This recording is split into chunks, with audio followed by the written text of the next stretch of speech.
underestimated here in this best of 2 series, but Falcons, they are looking very hungry for some wins today, especially considering they did get 0 wins yesterday. I'm sure they are going to be holding nothing back here in this game 1. Certainly so. Going to be looking to get that win, that first win of the day for themselves. Of course, Aurora would want to get the wins as well. I was talking to some friends in Aurora, just some staff members. They were very sad that they didn't win game 2s because they never got interviews. So I think that might actually be a motivation. Who knows? If Aurora, I don't care what happens game 1. If Aurora wins game 2 at the very least, we can talk to Kingslayer, whoever he may be. Why do they want interviews all of a sudden? SCA players hate interviews. It's content. I was talking to content team. Content team needs content. If you don't get the interviews, you don't have content, Mike. Okay. Blacklist are the content kings. Look at Zhao's interview. I don't know what he said. How are you already hating on Blacklist? They're not even in this series. What do you mean? I just said they're the content kings. What's wrong with you? What's wrong with you? We might have a fight, John. Top lane. They won't fight. Never mind. Unlike us, who are fighting right now. Why do you keep picking on Blacklist? What have they done to you, John? I'm not picking on them. They've been winning their game 2s is what I meant. What do you mean? They've been doing interviews. They have content. It's just unbelievable how someone can hate this much. I just don't get you sometimes. What mid do lane. You mean? Loranov against Maureen, Jonathan. The mid sanking against the mid keeper of the. Surely this favors Loranov. It should. This shouldn't be the best lane for Maureen. I can see it being maybe a little bit cheeky. And again, as long as he dodges out Illuminate as best as he can, there are opportunities if Loranov walks up. Maureen does eventually get the burst strike just to reposition himself down the line. I am very curious if he will go for the max stinger, as we've seen a couple of times. Although, maybe a little bit more of a balanced build with the stinger and Sandstorm in this case. Does feel a little bit necessary. His camp is open. No early blocks here from Aurora, so he can go back, stack up, clear it out himself later on. That is one way to escalate, but Loranov can do the same. His camp is opened up. They've got wards to protect as well to spot out any deep rotation. So you should still be able to get that early advantage that the Kotl can work itself into here. Oh, Loranov, he could be in danger. Mid lane, Maureen going in. Loranov forced the Fairy Fire up, and I'll tell you what, you really can't underestimate how much damage the Stinger deals. He gets a Burrow Strike into that Stinger, it is just too much damage. Especially when you're surrounded by a creep wave, because they all get Caustic applied to them. You just blow up. Like, if Loranov gets too close to a creep wave and Maureen catches him with a Burrow Strike into the Stinger and kills a couple creeps, Loranov just dies. Yeah, just has to play that distance game as best as he can. Let's see if he can maintain that, or whether or not Maureen can start to find those opportunities. Can take a look at the other lanes up top, as we are sneaking a peek here on Crit. Crit is hanging around on Snapfire, along with Amar on his Doom, up against Kingslayer, and Ollie on the Gyrocopter, and Io is snaking die spot. He certainly does. Skidder now actually in danger as well on the Sven. Chase is continuing from Q and jabs, but eventually they do give up. They are not willing to dive T1 towers quite yet, but already a very nice start as they do find that Pos 5 Phoenix. So already off to a great start here is Aurora. And that's exactly what you want to see from that lane. Some early aggression out for Q, hitting level 2. Again, the damage from the toss that you've stated multiple times. It is devastating when you do manage to spam it out. And jabs, he knows the ins and outs of this Enigma. Malefice to set up, relatively easy to cut off snaking from his dives. Can be a little bit painful here. Skidder should just watch out. It does feel like a much more defensive lane for the Sven overall, so you should be more than happy just sitting back and farming up. And Q, he's not going for any cheeky pulls. He's not looking to get EXP. He is just working the lane right now. It's a little bit different from what we're used to seeing from him early on, but it is certainly working out in this lane matchup at the very least. Well, that it is. The top lane getting a little bit more heated here. Kingslayer and Ollie copping a bit of damage from Crit with that little shredder. It's like 8. Ooh, mid lane, actually. Loranov's dropping very, very low here on the Keeper. Maureen really starting to apply that pressure with the level 2 Burrow Strike and level 2 Stinger. I'll tell you, like, you really just don't need any points in Sandstorm with this this mid sanking. Stinger is just such a busted ability in the right hands. As Loranov will continue to struggle here in the mid lane up against Maureen's SK and does get caught by a Burrow into the Stinger and he's dead. It's so much damage, John. You as long as you land that one stun, it is just so much damage. And ATF already starting with the tips out on Loranov and the smiley face from Maureen. My goodness. I mean, as a Kotl, it doesn't feel great to have to consider getting early blinding light, but it almost feels necessary just to get some spacing out. Just to shove Mallorin away when he's starting to walk forward. Nice kill for Mallorin to find solo, forces out a movement as well from Q, frees up the bot lane a little bit more for Skitter to feel safe and just relentlessly farm with no contestion. And already a good tone. Again, you're not quite building up the stacks just yet in Lorinov. He doesn't have that recovery farm set up for himself. So it's going to be a little bit painful. Mind you, Kotls can still hit that timing as long as you get the Spirit Vessel and find a kill. We'll have to see if Lorinov can hold steady and prevent further losses. He hasn't even got the earn up yet, John. Like, he's a fair bit off as well. This is already a really bad start, I think, for Lorinov. We'll see if he can recover. I mean, it's props to Mallorin. He's done a fantastic job on the mid-sanking his top lane. Crit going to be chased down here by Kingslayer. Crit does eat a Healing Lotus, but it won't matter. Kingslayer does secure, is now ATF also to be chased down, but does manage to walk by his tier 1 tower. And of course, they will not dive. But they do at least secure the kill onto Crit. Also, John, I must say, I kind of appreciate the tipping in all chat already from Falcons. Did ATF, he might be kind of playing the Seb role almost, right? Like where he's motivating his team by trash-talking the other team. Which is a real thing, by the way, is Kingslayer, top lane. Narrowly avoids the cookie of Crit and will survive. Now I can see Omar just rallying his team to play their own game, get that confidence back. It is still 1-2 and still rather even, but it does feel like your gains on mid should set a good tone. You are still getting a very good lane coming out here from Kingslayer so far, at the very least, and we're already seeing, again, Lorinov still has access to his jungle, no blocks, so he's just going to be able to get that build-up necessary for the Kotl. Still a slow progress, but we have seen, again, especially in Southeast Asia, some of the mids go off to a slower start on the Kotl. As long as you still get a rotation out when that Urn into Spirit Vessel timing is up, you should still have some impact here, even in a slower time. The issue is just how much Mallorin is getting. As a good amount of gold, has level 6 ready, does go 3-0-3, so he can't just get aggressive again. Lorinov here, he's having such a bad time on this this Kotl. Almost at the Urn, but just the domination from Mallorin. Not allowing that initial farm that Lorinov is looking for. Bottom lane, Skitter's going to be chased by Q. Skitter actually very low in the HP department, but Q gets some nice vision down. Looking for an avalanche toss combo. Here comes Kingslayer. Skitter, no idea they're coming. And the avalanche and the toss combination, they will secure the Sven's life. A very nice setup by Q. Those kind of plays, they're going to be very important for a team like Aurora in this game one. Just setting up those early kills as we are going to go in with Mallorin bottom lane onto Jabs. Jabs dropping low, eats a Healing Lotus for now, but still in massive trouble as he does go down to Mallorin. Kingslayer still fighting with Crit, trying to get the Snapfire down. Does find one as now Mallorin moving back in. Does find Kingslayer almost, but not quite. The Gyrocopter will barely survive with his life intact. As Mallorin continuing to run, almost dead, but not quite yet. Dukes out the Illuminate and actually makes it out. Mallorin, he's going to be all right. Just barely. Even the bottle refill from snaking on the way back in. Yeah, it's massive for the side of Falcons. Or really need that kill, although they're still gunning for more. Yeah, snaking, I'm not sure about this one. Does get caught. Jabs to secure the kill on the Enigma. I suppose Snaking, just assuming they weren't around any longer, try to go for some D wards, but it does cost him heavily. And it does. Already the early aggression coming out from Aurora. I love seeing this from Kingslayer. He has the levels to sustain that with a Rocket Barrage. He knows he's really strong with a chase down. They've got a good toss combination to play with. And he just goes through the gate and gets that done for his team instead of just sitting up top, AFK farming up against Amar. Just tries to get some space going for the team to play off of. Still, despite not finding Mallorin, you are still in good spot, although... Just look at the damage. It's so upsetting to watch how much damage Sanking can do to you like that. Like, Burrow Strike Stinger, he lost 3/4 of his HP in the span of a second. Yeah. That's all it takes.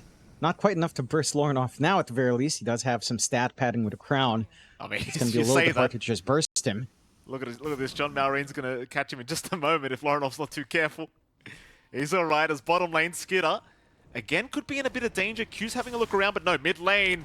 Ollie does go down on the IO, but Crit now being chased by Jabs, and Lorinov should be going down to boot.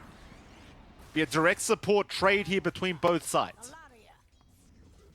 Yeah, a little bit bigger for Aurora to find, considering that is a 4 for 5. You are getting some space open again to just keep this farm game going that we know Aurora loves. You're getting free space for Kingslayer. You've got a lot of room for Jabs to play in that enemy jungle down bot as well. Is working towards the early pipe.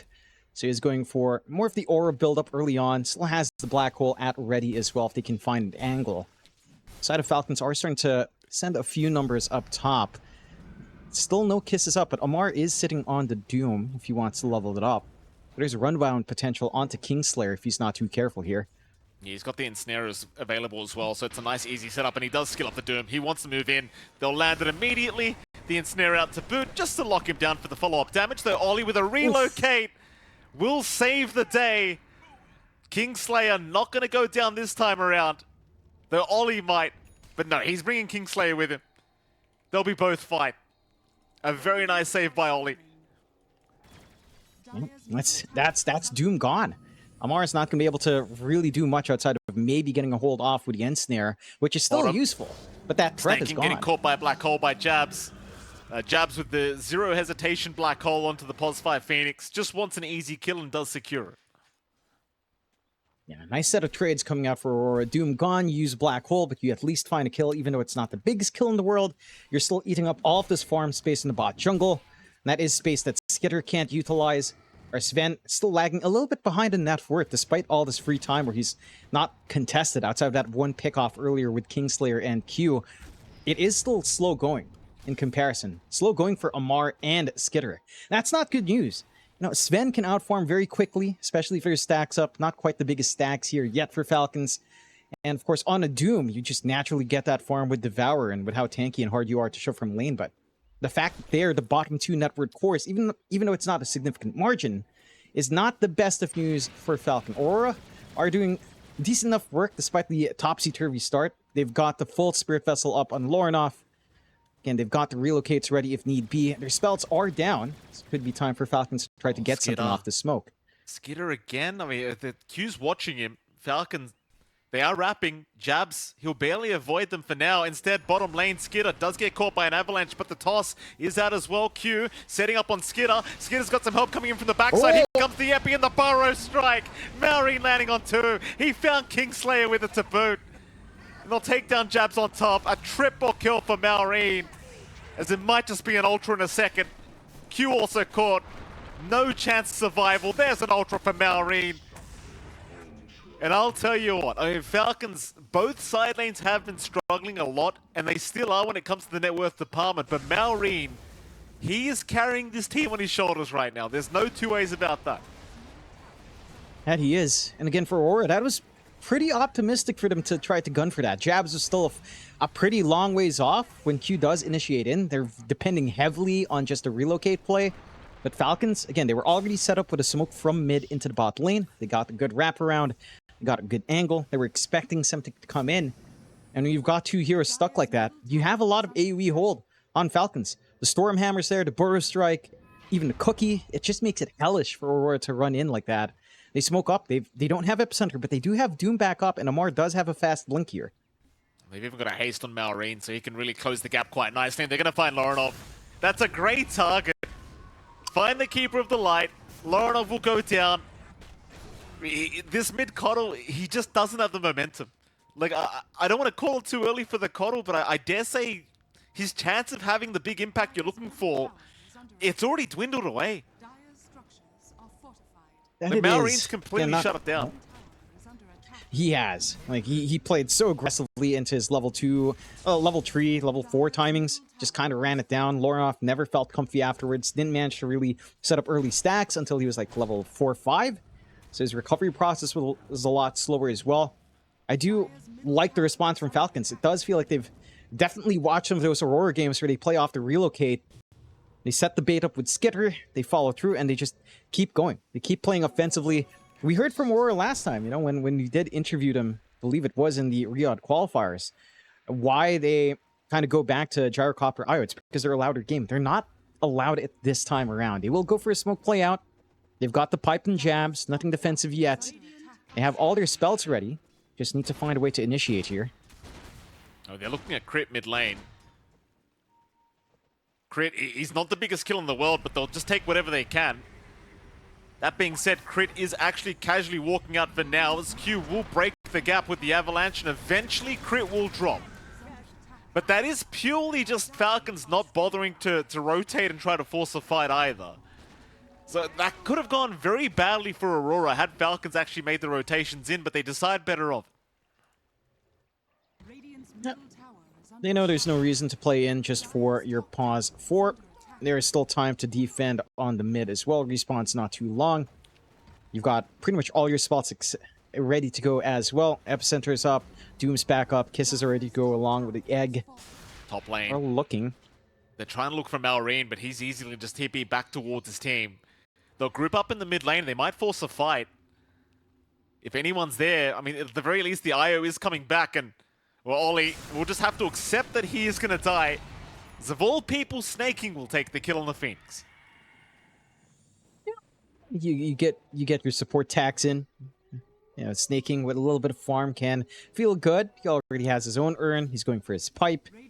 Should allow a lot more sustain from the magical burst you're looking here from Lornoff. Not that it's been particularly impressive anyhow. I think for Aurora, you're kind of gunning now for just a fully farmed up Gyrocopter, right? Like you're looking for the Ags here, for Kingslayer into the BKB. You're looking for Jabs to get his own Blink BKB up. And that's going to take a lot of time. And a lot of space that you don't necessarily have at the moment, considering how much control Falcons has exerted on the map. Again, they have managed to recover. Mallory number 1 net worth, Skitter number 2. These attempts from Aurora just fell flat, and, well, they're just forced to scramble for space that is very limited at this point. Like this early pipe idea from Jabs, it does make sense. There is a lot of magical output, especially with Phoenix on hand, a Sand King, even a Snapfire. But they have no easy initiation outside of just relocating tossbacks. And Q's still waiting for his own blink up, a little bit slower on his timing, although it is only about 500 gold away. So you'll have that at least to play off of. It just doesn't feel like Falcons will give you that much breathing room here. Absolutely not. It's looking pretty tough here so far for Aurora as Falcons really starting to choke them off the map.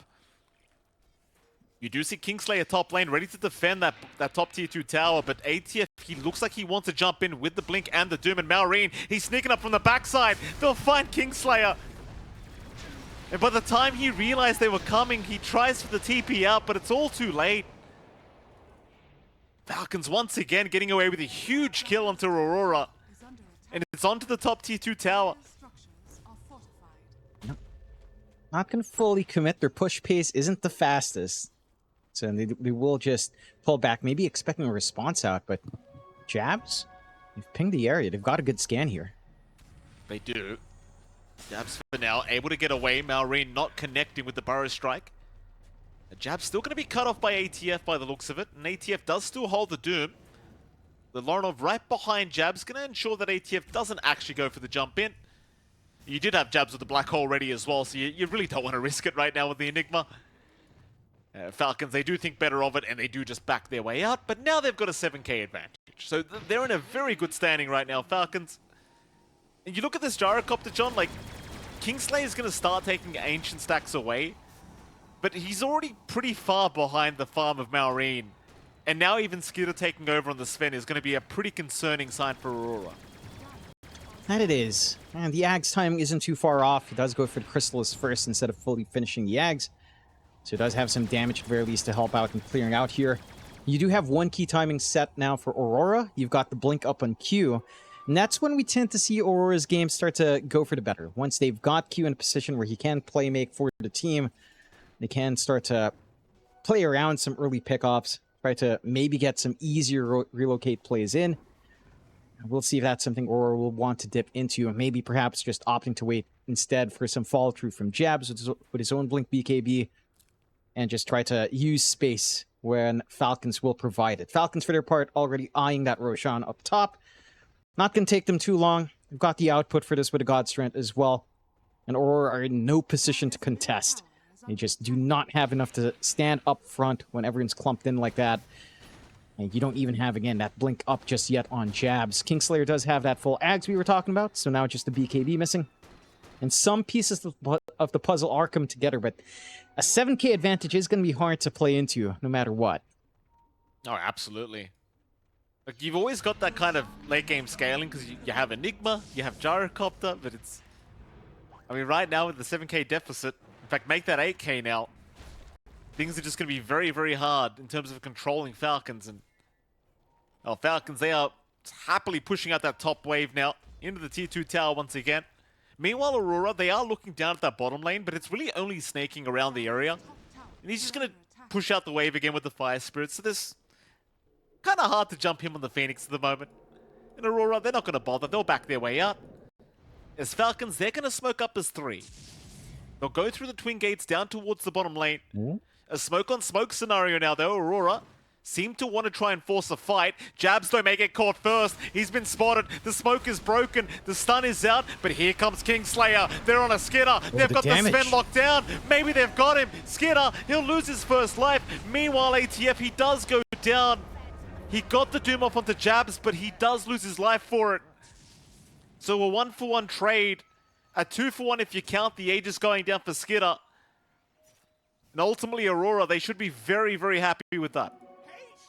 And that's a pretty interesting set of events. It felt like that encircling from Falcons should have netted him more. Quick reflexes from Jabs, getting the Malefice off, cuts off Skitter from trying to go in. He doesn't have anything like a BKB on hand just yet as well.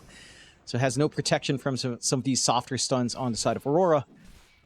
And ATF was just on the wrong side. They were all in flanking from the right.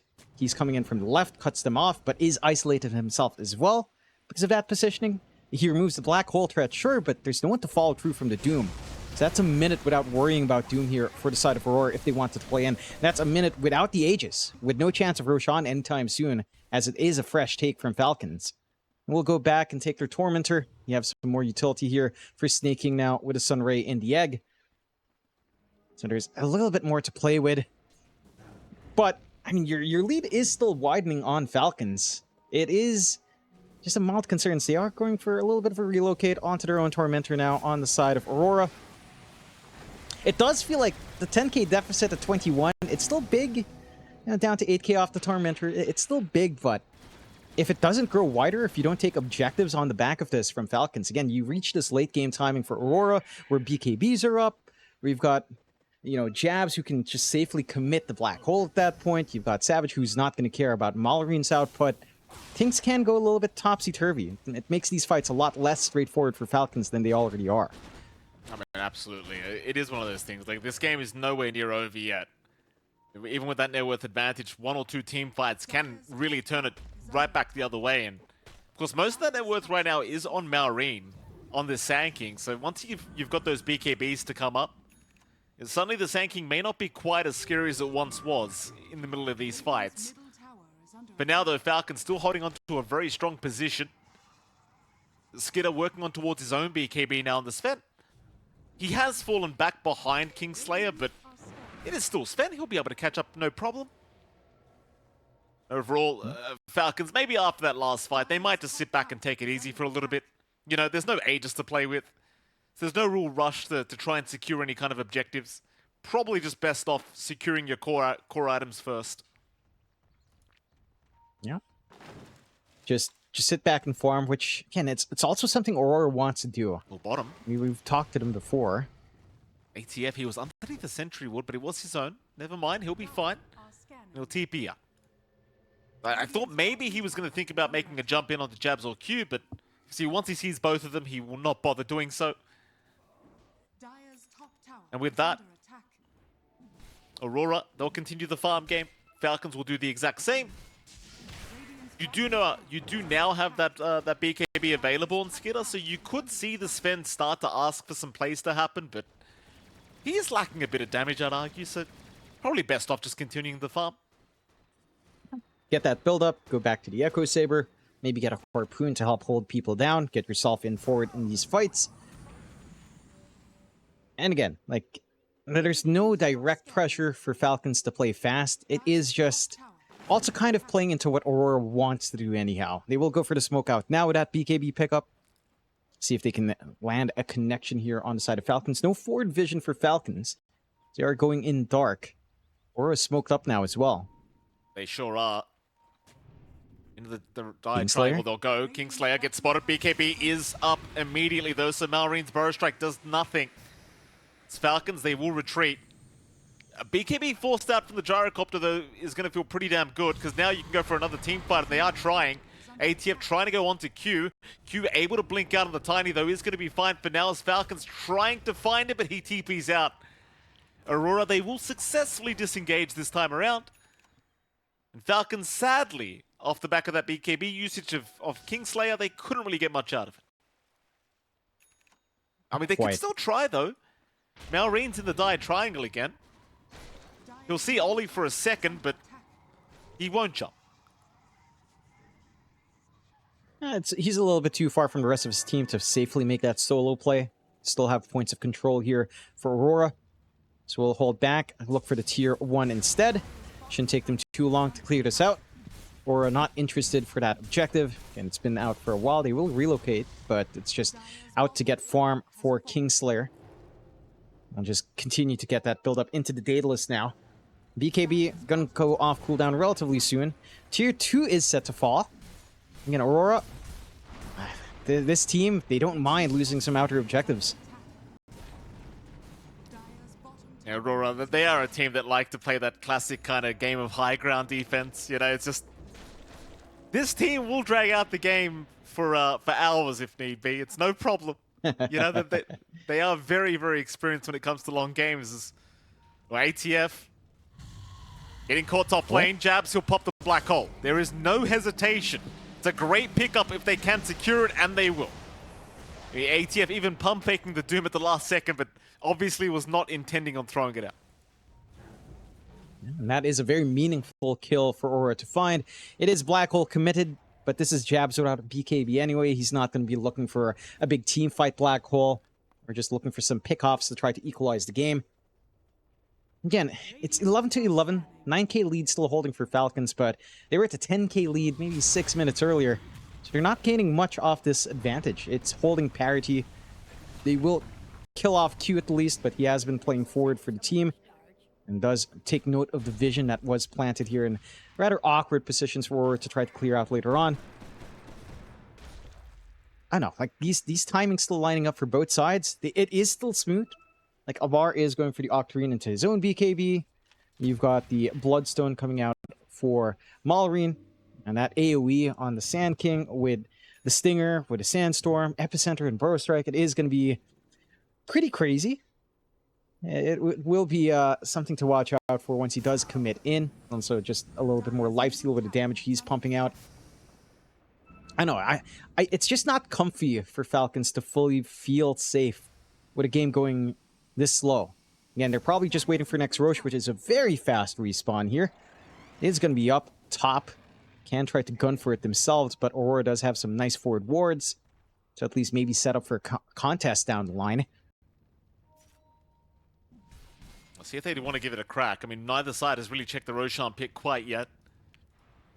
It's pretty much an instantaneous Roshan we just saw. Aurora, they are grouped up top lane, and so are the side of Falcons. So both teams are somewhat in position, ready to go for that Roshan attempt. Seems like Falcons might be the first ones to scout it out, but no, Crit does not check the Roshan pit. So nobody aware yet that Roshan is just sitting there, top left corner of the map. Perhaps Skid is about to have a look, and he will. So Skidder will scout out Roshan. They are now aware. And immediately Falcons, they are running back top. Right, Aurora, they're kind of in position. Lordnoff is in a maybe mildly awkward spot. The Illuminate should reveal his position, but Roche has begun in full. It certainly has, but they are well aware of it. Aurora, they could try to force this fight. Problem is, Jabs is not there with his team. He'll group up now. He TPs to the top tier 2 tower, but it's just too late, I think. Roshan looking very gone. Kingslayer, they'll let the Aegis go, and Aurora, they thought about the jump in, but it was just all too late. They lacked too much information and too much vision Just nothing could be done. And Aurora, it doesn't really seem like they're going to be able to find a straggler either. Maybe Snaking, but he will Icarus dive out of it. Q's going to look for a toss. Oh. Egg is forced out. Snaking going to try and make it as hard as humanly possible, but he is going to go down. Yeah. It's something for Aurora to find despite losing Aegis, I suppose. Egg down for 2 minutes, so you've got some leeway even on the Phoenix respawn to not worry. You don't really commit much for that either. On the side of Falcons, again, they still have a lot of play. Probably just waiting for Godsfriend to be back. Maybe wait for the full Daedalus if you feel like that you need that full damage here for Skitter. Side of Aurora are ready to fight back. They're only a little bit of gold away here for Jabs to have that BKB along with a blink. So the Black Hole now is a very feasible threat. Falcons will have to respect whether or not Mar will actually just hammer this Doom onto the Enigma every single time. It's something that they will have to be very disciplined about here. Q's going to find Crit, but the Avalanche doesn't really land as Crit able to get the 4-staff away. Now Maureen looking to move in onto Q with the epicenter, does land it immediately as there's going to be a relocate in onto Maureen, but they're right into Skitter! Oh no, not like this! Black Hole, it's committed! Maybe they at least find the Sven, but he's still got the Aegis up. What?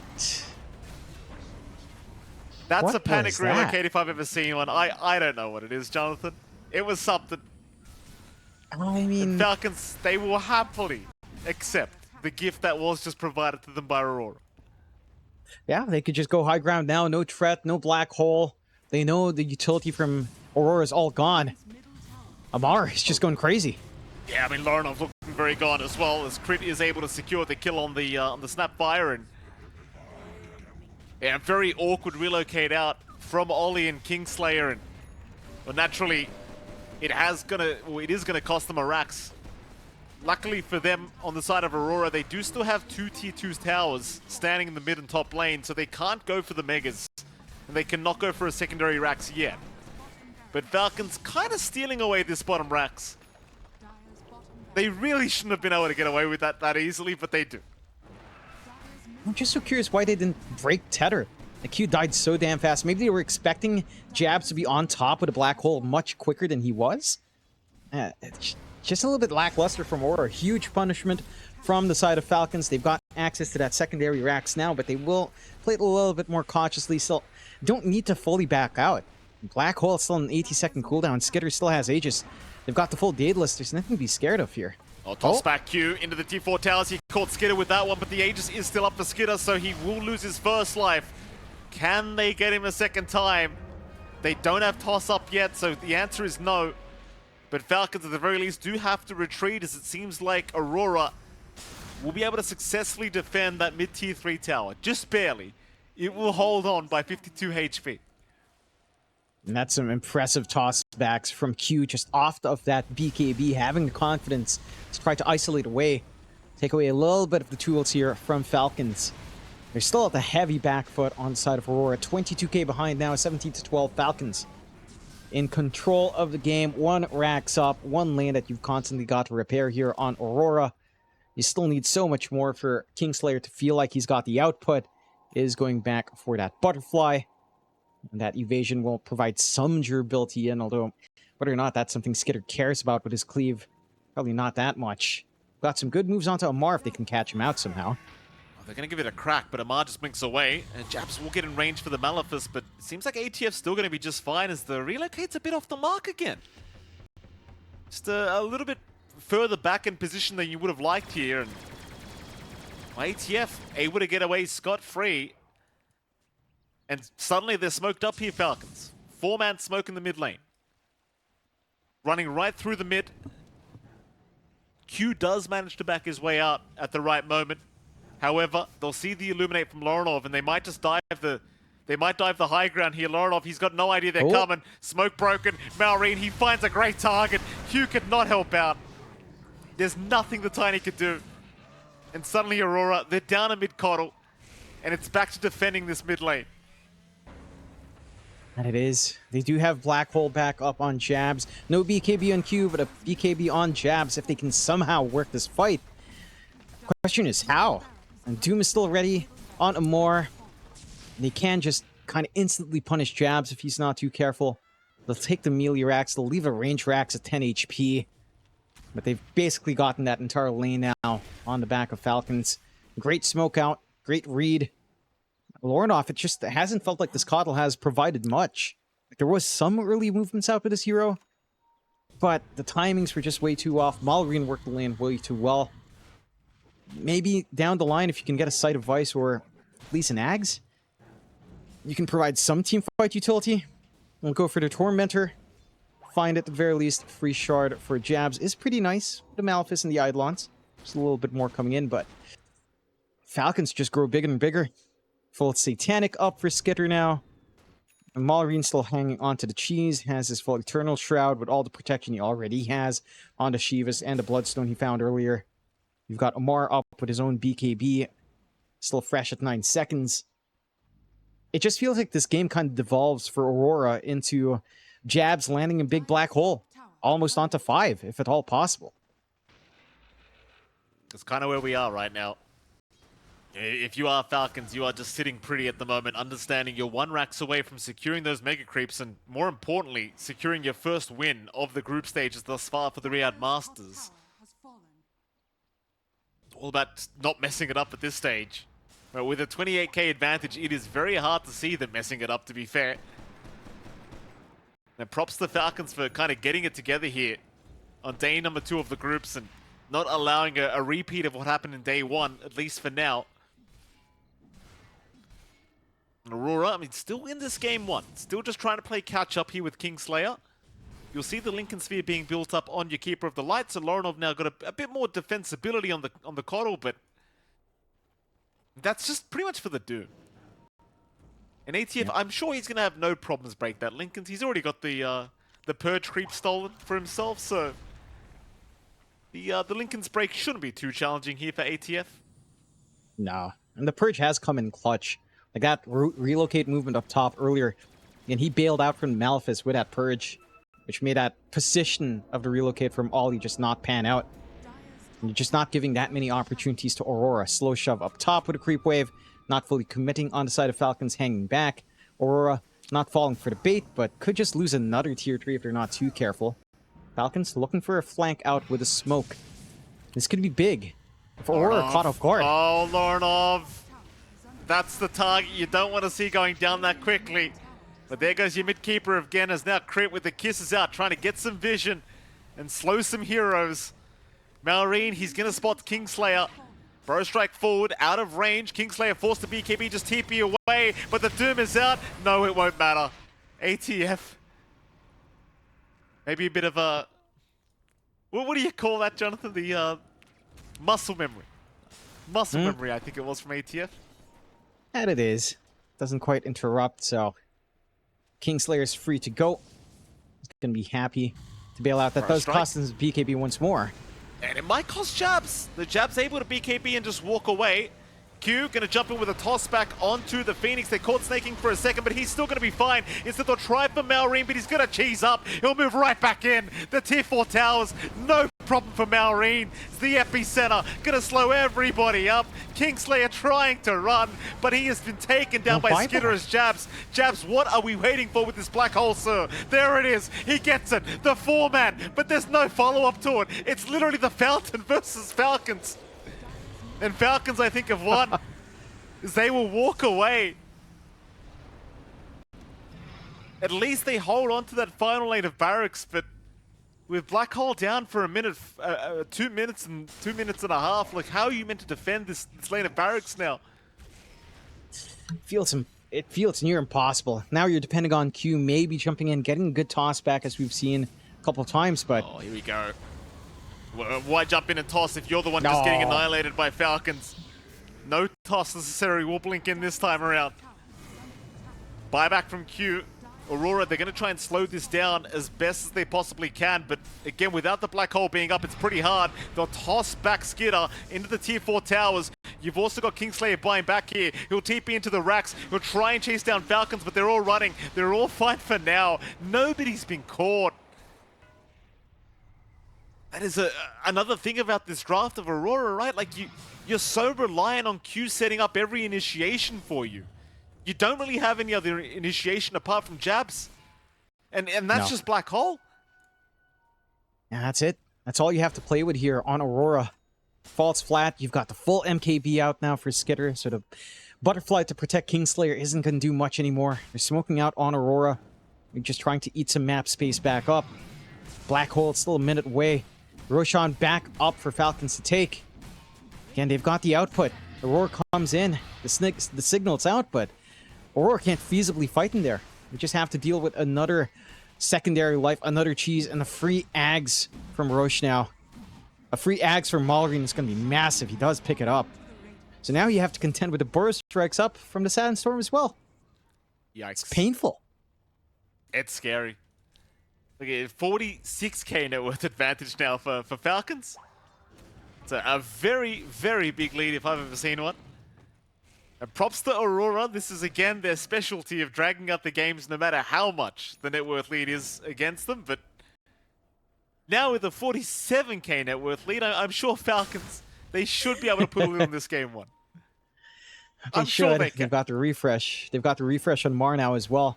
Double Doom ready. Oh, they kill it. They have found Snaking first. Snaking, though, alive for now as Malrine jumping in with the Burrow Strike and the double stop from Skitter. Q is gone. Kingslayer to go down. No chance of survival. They've even doomed up Jabs. That'll be GG. Game 1 to go the way of Falcons. And that'll be already a much, much better day than yesterday. As you see the smiles here on the faces of Falcons. They've got that first win off the borders. Malrine says Thompson at the end. I'm not build up this fast. It's got me intrigued now. Can't wait to see exactly what the idea is here from Falcons, because if Malrine's taking it, Jonathan, there's definitely something busted about it. It can't be that bad. I mean, if it works, like it just applies the debuff as well because it damages the building, then it can be pretty funny. And I feel like it should work that way for Malrine to pick it, no? Then does that mean Jabs and Ollie just didn't try it? Question mark? Probably. Maybe. But it sounded like they did, though. I don't know. Let's find out. We'll see what Malrine gets done here. Perhaps a level 1 team fight to come. It seems like both sides are already grouping up on the top side of the Bannerun spots. Never mind, Aurora, they will run down towards the bottom side instead, though Falcons are following them down. Falcons actually watching this all with a ward, so they know exactly where Aurora are. Top side, they are jumping in on Skitter. Skitter being slowed up by the blood grenade of Q. Whirling Death's coming in from Jabs, going to make life a little bit harder for Skitter, but no. Jabs holds on to the mana for now, though Skitter dropping extremely low off the lift back from Q. And Skitter barely able to get away with his life intact. Just barely. And he is going to have to start eating through a lot of tangos just to sustain out. But you've already done some decent damage on Aurora to just make it a little bit awkward in the first 2 levels here for Skitter. Gonna need to ferry some regen out or ask for some refills out from Snaking. He is ready. Snaking did buy 2 sets of tangos, so it shouldn't be too much of a problem here for Falcons to contend with. They are taking a gander at that mid. That sticky napalm, John, it did 1 damage so far into that tower. Yeah! I'll let you know. Hell yeah. Look at this. It even adds it up. Look at that. There's a 1 on the tower. Oh yeah, Great start, John. So it does apply the debuff, so perhaps it will amplify the damage onto the tower, which... It does. It does. There's no 2 ways about it. Then then why did Chavs and Ollie rate it pretty low? It sounds like it could be useful. You know, it'd be great. Remember when? You... Remember when Dragon Scale was busted on Batrider? Like, imagine that worked. Dragon Scale just does a billion damage. What is a real busted one? What is the busted one that applied your auto attack fully? Was it Fake Grenade? Fake Grenade and Dragon Scale at one stage did it. Yeah, I missed that. But you see, 5 stacks. He's done 80 damage on the tower for free while getting harassment off onto Lorinov? I don't see the problem. It's legit. Have a look at the side lanes. I'm not fully convinced yet. Top lane, you are going to have Skitter and Snaking against Jabs and Q. I imagine this is probably going to be a pretty decent lane for both cores up at this top lane. Can't really imagine it being too slow for either. Maybe a little bit scarier for Skitter because that Whirling Death really does start to hurt those strength heroes quite a lot. For now, though, a pretty nice even start, though. It does seem like Skitter has fallen a little bit behind in the CS department, but I'm sure he'll be fine to catch up very, very soon. And they've expended a lot of regen already up top off of that chase down from Jabs and Q. You're already down to just one tango left on snaking. Had to salve up as well. You are doing a great job on Q. The key thing in that lane is just cut off the Jakiro. If the Jakiro can't apply the magical harassment onto Jabs, Jabs has free reign in the lane. That's certainly what you're getting out here so far early on for the side of Aurora. Again, we can take a look at the last lane we haven't really taken a peek at down bot. You have Crit on the Snapfire, hang along with Amar on his Morris, up against Kingslayer on his Gyrocopter, and Ollie on that Warlock. It's a very stable lane, pretty boring lane overall. There is some aggression you can play with Fatal Bond's Chase Down, but again, up against Amaris with a God's Rebuke and a Spear back. Aggressive plays aren't really something you're fully looking for here on Aurora. You are playing pretty defensively on Crit as well. Just looking to try to snipe some couriers, maybe drag a creep wave back, gain some EXP. Going to be a little bit slower in that sense for Falcons as well. But again, the kill threat for Kingslayer, not as clear-cut up against the Mars. Top lane, bit of a chase on now. Skidder in a lot of danger, is going to be able to barely walk away. Snaking quite low himself. They'll salve up Skidder, so he'll be able to remain in the laning stage just fine. But this lane is getting scarier and scarier here for the side of Falcons as time does go on. Of course, you aren't going to have Malrine rotating anytime soon either, as he's still just level 4 on the bat. Though he has been doing some fantastic work of just making sure Lorenov just does not have a game. You look at the CS difference between the Tiny and the Batrider in that mid lane. Like 17 and 12 compared to 8 and 2. Malrine is really just dominating that lane altogether. A snaking top lane in danger again, but we'll be able to just walk out of it. Not quite finding kills. Again, it's costing a lot of regen for snaking. Another set of tangos gone, another clarity expended just to maintain some harassment here. But it does feel like you're still getting some space to play for Skidder. It's pretty topsy-turvy in comparison to Kingslayer's free farm right now. But I guess the one big thing you are winning out is, again, mid, as you mentioned. Lorenov just isn't getting anything. He has no presence up against Malrine. Already level 5 on Malrine as well. Can start to threaten once that 6 is up. Your rotation potential on the side of Aurora. It's not amazing. You've got Warlock Rubik. Following through is not particularly amazing for either one into that mid. So Malrine just has free reign. Aurora has no options to try to prevent that. Their side lanes are going all right. Again, Kingslayer is getting a strong start, but I do worry about that tempo of Lorenov. This timing into even just the blink here for the mid-tiny, it doesn't feel like you're going to see that anytime soon. Absolutely not with the way things are going. More action up at that top lane, Skidder. Every time he gets close to the creep wave, Jabs is constantly spamming out that Whirling Death, making it very hard for him to feel comfortable. Q with the Fade Bot follow-up as well, not going to be very nice at all. The Snaking still trying his absolute best to force them back, but there's only so much Jakira can do at level 2. With Falcons... Good tower, Mike. Oh. 10 stacks of Napalm, half HP. Siege Creep isn't even there yet. This is legit. I mean, it kind of is. The thing is as well, you have the Smoldering Resin innate ability too, right? So he, that 15% attack damage for 2 seconds every second, you can't really underestimate it. Like, it does add up. Yeah. It's adding up. Malrine, half HP on the tier 1 just by himself, forces out the movement from the supports. Don't even manage to find runes. But nobody jumps in. Malrine's actually just still fine to keep spamming sticky napalm on the tower. This is just... Yeah, I mean, Jabs and Ollie might have to have a bit of a look back at this facet, John. This doesn't seem that bad to me. In fact, it might be the preferred facet. It's really working. It's actually working. Oh my god. And the innate ability does work on the towers as well. It actually gives the bonus damage on the towers, I think. That's just that. I mean, it's like you're playing against a DK, but he doesn't even need Dragon Form. It's like you're playing against Akira with Liquid Fire, but again, he just spams it every 3 seconds. That's kind of nuts. We'll have to ask. I mean, depending on who wins, we'll have to ask about this facet, because it's quite interesting now that you've had Jabs and Ollie outright say they think it's one of the worst facets in the game, and Malrine's proving that it's actually maybe one of the better ones. in the game by the looks of it. All right. To be fair, it was a ranking of 10. I think they placed it on, what, 7? Okay. But they did say it was not that great. So, I don't know. I don't know what their overall view is of it. It was a blind ranking from Slack. You know him and his content. He's very zany, what he has these players do. But it is stronger than I'd expect from those comments for sure. Mallory now just clearing out the stacks, no problem. Getting that flash farm.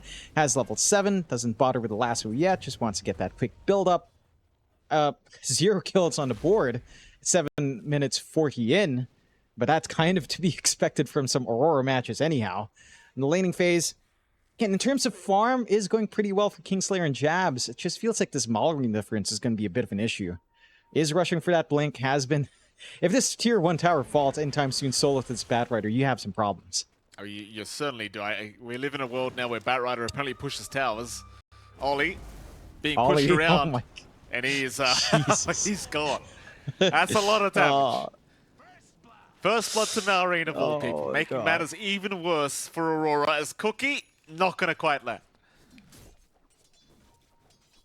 Nope, but here comes the push. Arcane Rune. Arcane Rune's taking napalm. It's melting. This is great. What do you do? How do you stop this? This is actually fantastic. It's just gone.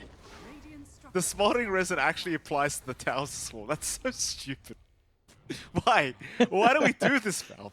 Look at that! 8 minutes. 8 minutes your Batrider took down the tier 1 mid tower. Basically against 3 heroes as well, might I add, John. Don't forget those supports did rotate to try and save that mid tier 1 tower, but well, now the map's completely opened up already for Falcons. Of course, Lorenov has been completely shut down on the Tiny to boot. He's just above crit on the net worth department. That's your mid Tiny falling very, very far behind, and well, suddenly now you've got a mid Batrider who is out-leveled and probably out-farmed on top. And he's going to be able to start rotating across the map whenever the hell he wants to. Yeah. Once this blink is done on Malrine, he's already setting up to clear out some stacks. With the smoke, not going to take too long for him. No contestation out from the side of Aurora. They do block at least the smaller camp on the side of the triangle. But that flash farm still going to be kicking in for Batrider. Again, this is pretty scary for Aurora. Again, it's been a slow game, 0-1, but Falcons run away with mid. You have a decent time for Jabs and Kingslayer, but that's still a Timbersaw and a Gyrocopter. The Gyrocopter in particular needs so much more time. Maybe Jabs can start to get active once this full Kaya is up. The big issue on hand is just Lorenov, again, on a very stalled out blink timing, doesn't have rune control, misses out on the amp damage rune as well. You've got 2 wards watching here for Falcons to ensure they maintain that control, prevent Lorenov from even trying to find a way to snowball back in. And now Malrine, just 150 off from the blink off of those stacks. There's just no stopping this. Again, maybe just down to these support choices on Aurora. They needed the Tiny to be active because Rubik and Warlock alone do not set up plays for you that well. No, they certainly do not. There's your blink up now on Malrine, so he might start to rotate top lane to defend this tier 1 tower, but I mean the tier 1 hasn't really taken any damage anyway. Just a siege creep being left behind and it'll be taken out anyway. So still 0-1 11 minutes into the game. Really just nothing but farm happening between these two sides, but it is starting to slowly favor Falcons once again. And it is. You know the awful thing about this for Ollie? He has 1 charge in the Black Grimoire. He can't even like rush his 6 now because there's no activity. You see? It's like if you're snowballing, you're going to hit 6 fast anyway. If you're not snowballing, you're not getting killed. So when do you pop this damn thing? Shout out to our observers and production team as well, John. They're giving us all angles of the farming, which is very, very good. We're just getting all angles of everyone farming, which is exactly what we want to see. Is Kingslayer narrowly avoiding a smoke rotation that was incoming from Falcons. But that tier 1 bottom tower probably set to fall. Highly doubt there'll be a defense to come from the side of Aurora. They are still hunting though, Falcons. They aren't going for the tier 1 quite yet. But it seems as though nothing's really going to come out of this smoke. They're narrowly avoiding a smoke rotation that was incoming from Falcons. But that tier 1 bottom tower probably set to fall. Highly doubt there'll be a defense to come from the side of Aurora. They are still hunting though, Falcons. They aren't going for the tier 1 quite yet. But it seems as though nothing's really going to come out of this smoke. You reckon?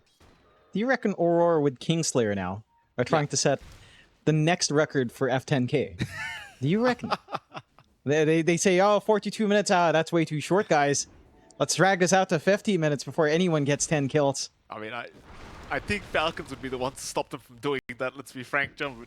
I guess you never know. Maybe Aurora could do it. Maybe they could make it happen for us, as we are looking at, again, multiple angles of farm happening here between these sides. Ollie, getting caught by Lasso.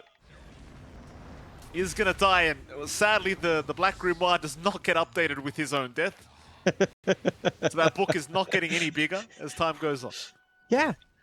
You see, like, if you're snowballing, you're gonna hit 6 anyway if you have... Okay, maybe if you get 1 kill, it's kind of impactful. It's free 500 EXP into your 6, then you can kind of play with that, but... I don't know, maybe I'm just a hater, Mike. Look at that. Malrine, he's not a hater. Tower's gone. Batrider gets the job done by himself. 0-2, or 2k lead for Falcons. We've multiplied our kills by 100%, Mike. Yeah, but who does this favor? Like, I know Aurora used to playing these style of slow-ass games, but does it really favor them? Because it feels like Falcons are the ones really pulling ahead quite nicely. Like, top 3 net worth are all Falcons. I'd say Skidder is definitely farming on the slower end compared to your Gyrocopter, but he's still farming faster right now than Kingslayer is. It's like, who does this actually favor? I want to say it actually plays into Falcons way better because they still have faster spikes, right? You have this blink already up on Amar along with that earlier blink from Malrine. You're getting into the Echo Saber for Skidder, into probably blink BKB with this assembly. And then your play is a lot faster. For Aurora, I mean, you kind of want to get a tempo start on Jabs. Unfortunately, he gets bopped. Yeah, I mean, Jab's trying for a TP play out, but the immediate Ice Path from Snaking going to just cancel that off, as now the Macro Pie and the Arena dropped right onto the head of Jabs. The Jabs just throws the casual chains out, but is going nowhere. That'll be the third kill of the game. He didn't get... He got bonked by the creep, the Ogre. What? And then he got Ice Pad, I believe. Or he got stunned by something. That's unfortunate, as we are looking at the heat map now, Jonathan, of where these carries have been. Fantastic stuff. Look at Skidder's presence. Very, very nice. Wow. All that farm culminating into this 3k lead for the side of Falcons. 0-3. Aurora. I mean, they've got the blink up in Lornoff, right? Surely that should allow some plays to come out. He'll smoke out with Ollie, which isn't an amazing combination, but I suppose with some Fatal Bonds and Creep Wave, you can't instantly burst someone down. If they can find anyone, Aurora has no forward vision. They haven't really had too much control on the map, Kingslayer. so it's going to be a lot harder. They know the Gyro is farming bottom side somewhere, and Malrine actually blinks right into him, but maybe wasn't quite confident that he was actually there. Now Aurora looking to push out that top tier 1 tower. Meanwhile, Falcons, they do push out the bot wave, and it seems like they're just going to allow the top tier 1 to go down for free. Back to the farm game, of course, between these two sides. 0-3 now, 15 minutes in. I still believe that this kind of game is certainly just favoring Falcons. However, even just the runes, John, they've found 12 runes compared to the 3 bounty runes of Aurora. Yeah. It's a lot of gold. It already leads to a big difference in the supports mainly. Brit and Snaking having a grand old time and just building up. Ollie, I mean, it's a Warlock. It's always going to get shafted either way. Still has the only the 1 charge in the Black Room War. Yeah, I know. Look, you are stalling, you are farming, but there's so much more space for Falcons as they jump. Savage caught out mid lane, and he is gone.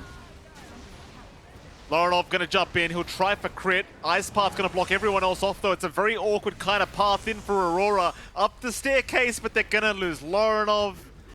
It's just so forced.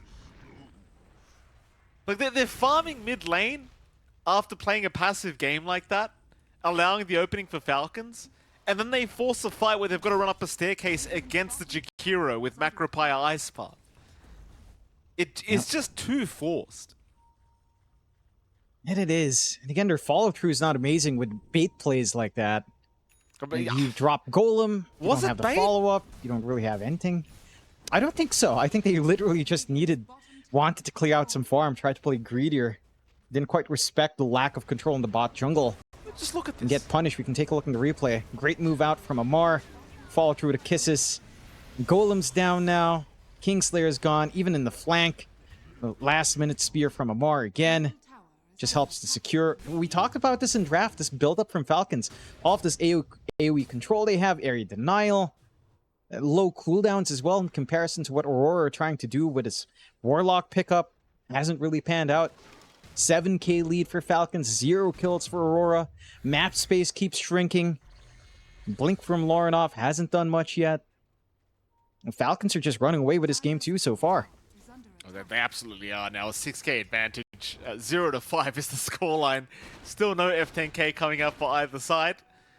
So a rough night for the betters already. So Aurora. I love it. Oh, it is what it is, I suppose. You're in a very awkward kind of scenario between these both sides where it's... Yeah, Aurora just don't want to fight. They are playing the classic game of cat and mouse. ATF top lane looking for Laurenov is going to miss out. Though his spear would have been on the mark had the TP taken a little bit longer, but sadly ATF does miss out. They're missing opportunity. Still, go for the smoke play. Full BKB up on Mallory now, so you really can't control this Bat Rider when he does commit. Has the lasso ready. Jump is out. They have caught themselves a Warlock. He still only has 1 charge of the Black Grimoire, by the way. So, I mean, that does come with having 0 kills and 0 assists, Jonathan. Naturally, the Black Grimoire is not going up. Bright side is he still has a whole 250 experience he can get at any moment. Whoa! Holy! 250. It's a bargain, John. Make that 350 and we're happy. Roshan, Falcons, extra happy as well. Bargain deals for them. No contest. You can't really expect Aurora to do anything about this at this point.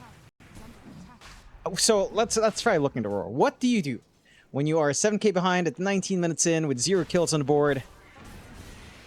I quite frankly cannot tell you what you can do. They have a BKB on Kingslayer, so they do understand they can't quite just go back and farm for the entirety of this match. They need some presence, or at least some way for Kingslayer to at least run away when he is jumped. Won't say from the lasso of Malrine at least. Roshan goes away of Falcons, a smoke out from Aurora, hugging that same spot they forced this fight last time. They're going to try again. ATF around the mid-tier 1 tower. They are going to avoid him and instead hang out in that dire jungle. If they run directly west, they would run into Snaking, but he'll TP back towards his team. Seems like Falcons are pretty well aware that this smoke might actually be happening, and they'll just group up as a unit and ensure that none of them get picked up. But they are going to see Snaking in the mid lane, so they could go for the jump in and they're going to try, but Snaking does have help around the corner if he needs it, but they let him die. Instead, Malrine jumping in, but Jabs, he's got a BKB up. So no lasso to come from Malrine quite yet. They just wouldn't have the damage through the BKB, even with the lasso committed. Stormhammer, though, going to land onto Jabs, and with the arena out, Jabs is going nowhere. So you accept your Jakiro kill, but you give up your off-lane Timbersaw. Not a very good trade whatsoever for Aurora. Certainly not, but, you know, it's their first kill. They at least find some activity out, even though the trade's not worthwhile. At least you find something. Unfortunately for Ollie, still no charges on the Black Grimoire. Did not quite help out in that fight. And we'll find our Tormentor here, at the least, without sacrificing Ollie, perhaps, and he will scurry away. Ollie does find a shard. That's something. Yeah. I guess. I just can't wait to see how long he holds on to this Black Grimoire for. Why would he pop it at 1? It's just useless at 1. I mean, it's useless regardless right now. At this point, you need 3. It's taking up a slot, John. It's taking up a whole slot. Yeah. Not like he has gold to buy anything else here, to be fair. Ollie doesn't have room for literally anything else anyway. I'm just saying. So, you know, it's a slot that wouldn't be used. If you got a couple healing lotuses, John, it might be more worth it to just hold those, honestly, at this stage. That's true. He at least has 1 healing lotus, Mikey. You know, he has something. That's true. Dire's middle tower is under attack. A depressing game so far for Aurora, but a great game for Falcons. 9k advantage here for the dire end of things. No rush, of course. Again, with their draft, there's no need to rush. You're playing with a Sven. No. You just give Skitter as much time as you possibly can. And it's Sven versus Gyrocopter. Like, Warcry absolutely ruins the flak cannon of Kingslayer. And it does. You're also, you still have scaling on Malorine. He's rushing Ags now on our Bat Rider. So double lasso will be in play. The BKBs are not going to save you if you do line up. And you will be lining up because you are 2 melee cores at the very least. With the Gyro being the exception. Smoke out from Falcons. See if they get something off this aggression here. It does look like Aurora, again, just playing defensively, hugging their high ground. Not wanting to bleed out any more than they have. I suppose with the lead holding steady, you know, it's not growing much for Falcons. In fact, swinging slightly back for Aurora. They are finding some space on farm to keep parity on Aurora in terms of farming pace. So that buildup is still slowly but surely being hit. You know, Kingslayer's not too far behind compared to Omar and Malorine. Only about 1k behind Skitter. Again, considering this game, not a terrible position to be in for Aurora. It's just, it still doesn't feel great, but again, you are finding something on the map, I suppose. Dr. Incore now completed on ATF. It's just that kind of game. Like, ATF goes for a Midas into Octarine Core, apparently. Just why not? It's almost like he knew. Like, with the pace of the game, I'm just going to buy Midas and get the most value out of this item. And it actually ends up working out. Just one of those games where Midas has uber value no matter what hero you're playing. And, well, for Aurora, back to the drawing board. They'll get back towards their base. Back towards the other side of the map, where they'll start to get their farm going once again. Aegis will be expiring rather soon onto Skitter. Not that it really matters, because I highly doubt Aurora will fight. Nope. Sit back, wait for this Ags. Maybe wait for the full complement of items, actually, at this point on Kingslayer. And just kind of seed ground, you know, just give it away. There's really nothing you can do at this point just yet. Maybe with a BKB and Lornoff, things can start to clear up. Line into a triple BKB timing here for the side of Aurora. Got the blink up and jabs. Again, there's still some damage to be done. We talked about this Timbersaw pickup being really good into all of these strength heroes. It still is. Just need to find a way to connect together. And with the triple BKBs, they will go for the smoke out now. Aurora, need to look for some activity. Again, the cores aren't too badly out-farmed. There is still some play potential for Aurora overall. Just need to find people without too much forward vision here. Well, they're going to see snaking bottom lane. ATF will join snaking. So you've got the Mars around the area, but they don't see him. In fact, they do see him. He was underneath vision. ATF, he'll take the Watcher, but he gets caught by an Avalanche Toss combination. He'll drop the arena, but he's gone. That's the kind of pickoff Aurora have been looking for. The question is, what does it lead to now? Because there's no Roshan to play for. And the closest tower is the bottom tier 1 tower, so it kind of seems like that's the only objective you have really to go for. Yeah, but again, for Aurora, considering how far behind you are, this is necessary. You need to open up the map just a little bit more, try to contest, get these tier 1s out of the way so you can dig deeper into that enemy jungle. You also managed to get a big steal out from Q. He does have Arena stolen. But here comes the Ags timing on Malorine. Double lasso ready. Kingslayer does have his own Ags up. A little bit more output now with a side gunner. 8k lead still standing for Falcons. I mean, it's some progress. It's not amazing, but it is just helping Aurora try to look for opportunities back in. Again, the lead for Falcons as well just hasn't increased. So in terms of farming pace, Aurora is still somehow finding a way to keep up. Rain was thinking about a blink initiation.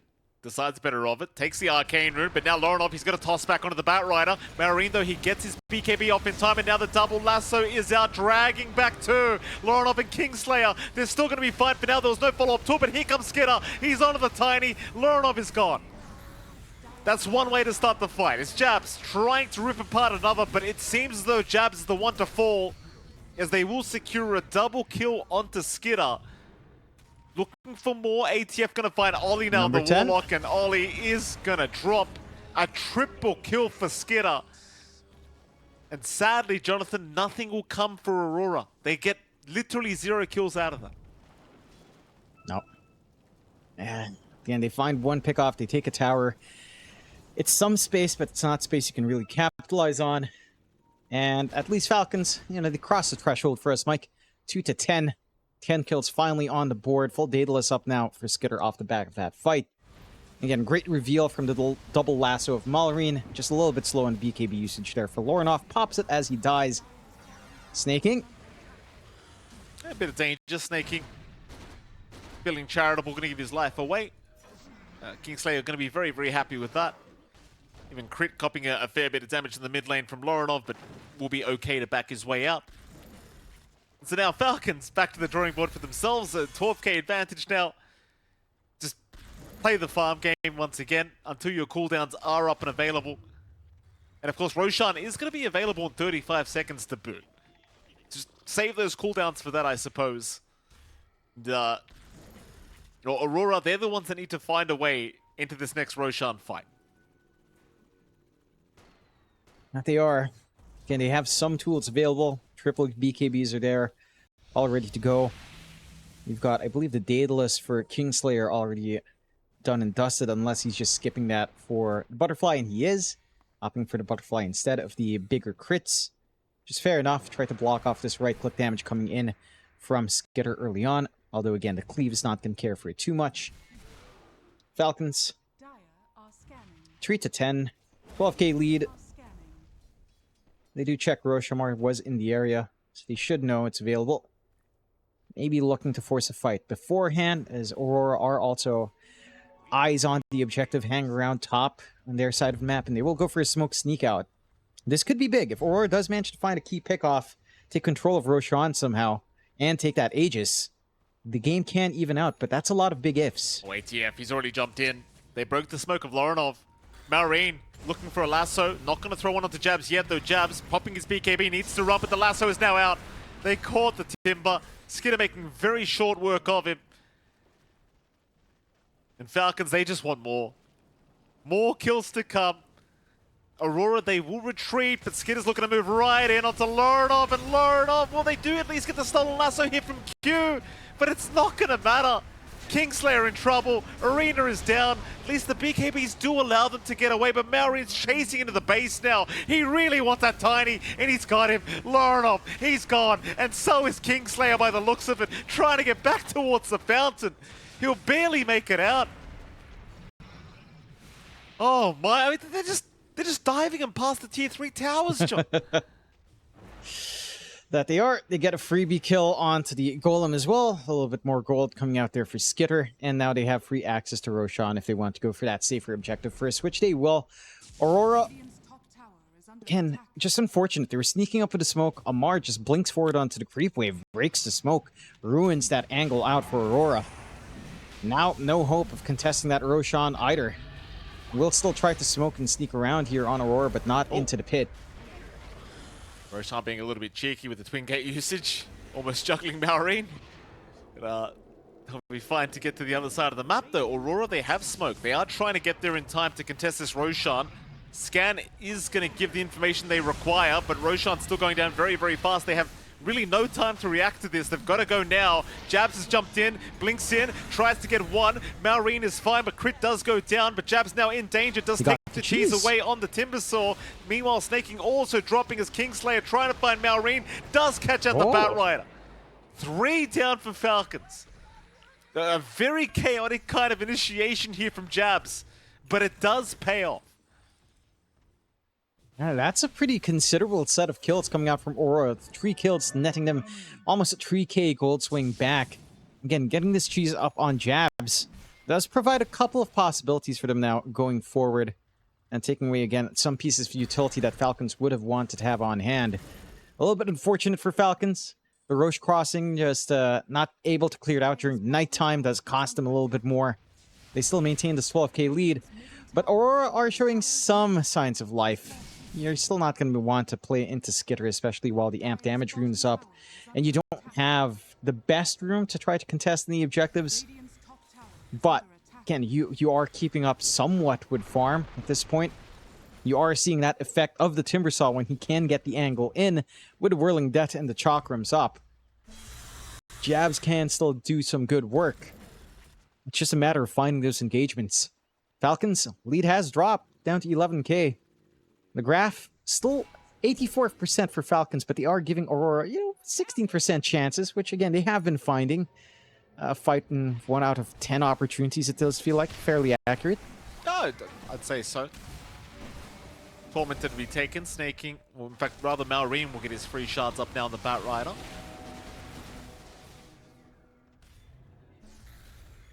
It's a very kind of awkward game once again for Aurora. Like all the farm right now is on Kingslayer, but it doesn't really feel like it's amounting to much yet. It seems like ATF looking to jump the gyro. He was under vision there for a moment, Kingslayer, so mid lane, he's going to be very cautious here. They are watching him, but it seems as though Falcons think it is bait. They will leave Kingslayer to just get back towards his own jungle. You are at the stage where Kingslayer does have a lot of farm on this gyrocopter. The issue is if you burst him down before the fight really begins, like, that is pretty much the fight over. All the gold is on the gyro. That it is. It honestly feels like a big part really is jabs. I think if he's allowed to wait out these BKBs and come in with his own, if they can get that timing right in the counter initiation, that's where things can open up for Aurora as well. Still, tier 2 tower falls. Still 2 minutes on that Aegis for Skitter. Last outer tower standing for Aurora. Skitter does not care. We'll just get to work immediately. Aurora probably not going to be looking for defenses outside of their high ground anytime soon. So we'll just allow Falcons at control. And for the side of Aurora again, you've got some cheeky high ground plays. You've got tossback potential here for Lorinov. You have a lot of area control yourself with a Chaotic Offering and a good upheaval. Can kind of make things a little bit awkward for the dives out from Falcons, especially as the BKB start to whittle down to 6 seconds. Still add 7 seconds on a few. But you will have to show some restraint on the side of Falcons here, just a tad bit. Aurora, and they have to kind of execute on top of that. We are 34 minutes in, by the way, Mike, and Ollie still has only 2 charges in the Black Grimoire, and he hasn't used it. No, he hasn't, Jonathan. I'm not sure what he's waiting for at this stage. I suppose the thing is it just does nothing anyway. So it's like, all right, well, I've got this stupid book that does nothing. Let me just hold it and see. Maybe at some stage throughout this game, maybe it will be useful. Maybe. I can see maybe your level 15 talent being worthwhile, or just straight up saving it for into 18 if the game lasts long enough. No. Like, those are the other spikes, 18 or 20 or 15, if he gets charges. If you don't, then there's really no point at this point for Ollie, unfortunately. See, that's what I'm saying. It's such a weird little thing. It's just boring and weird. MKB now up for Skitter, so he doesn't care for that butterfly on our Kingslayer as oh. Jump is there. Malrine not able to find a lasso yet. BKBs were popped by Malrine and by Kingslayer. So you've got no gyrocopter BKB, which is a bit of a problem. Now they will jump one onto the tiny Lorinov trying to get away, but is set to go down. So ETF will take him out.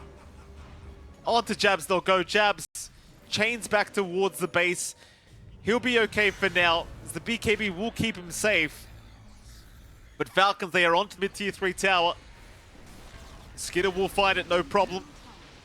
They're going to try and defend here against the Sven. In fact, Skitter might go down, but no, the Satanic. It comes out in time. He'll reset up to max HP once again. Kingslayer is still rushing forward. He still wants to fight. Lorinov's going to buy back to boot. They desperately want some pickoffs here. They'll try for snaking with the tossback. They'll at least find a Jakiro, surely. And they will, but Lorinov, he might die back for this. He'll just pounce out of there for now, but Malrine's still chasing him down. Lorinov trying desperately to get out, but Malrine, he now gets a lasso. They've caught the gyrocopter. Kingslayer forced to fight this one out, but he's completely surrounded, completely outmatched, and completely dead. Oh, 4 down for the price of nothing, as GG is called. Falcons will secure quite a convincing 2-0 victory over the side of Aurora. And well, for Aurora, John, back to the drawing board. They've got to figure something out. That they do. Going back to the first pick, Gyrocopter again has not been working for Aurora in this series up against Falcons. Does feel like Falcons were very ready